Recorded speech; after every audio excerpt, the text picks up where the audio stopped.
Makan madu memang terbaik. Walaupun orang itu tidak bermadu. Faham? Makanlah madu. Walaupun bini seorang atau bujang, makan madu. Madu bukan untuk kuat seks. Bodoh kenyataan.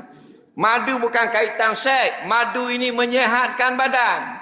Faham lagi? Bila sehat badan, sel kita kuat. Yang menguatkan sel antaranya madu. Batu kanak-kanak, dia cepat baik. Sel dia kuat. Budak-budak patah 2 minggu sambung. Betul tak?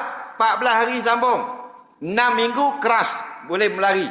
Itu budak-budak umur bawah pada 3 tahun. Yang umur 20 ke bawah, 15 sampai 20, lama mana? 3 bulan. Yang 64 tahun patah, setahun. Baru sambung. Betul tak? Baru sambung. Belum kuat. Itu 64, bayang 94. Jangan politik, ni contoh. Makan madu. Sebab ramai ni kita ni, mindset kita, madu kuat seks. Seks kepala otak pun seks. Ni untuk kesihatan. Lepas tu dalam Quran sebut, dalam hadis pun sebut. Ini masuk dalam perbuatan nabawi.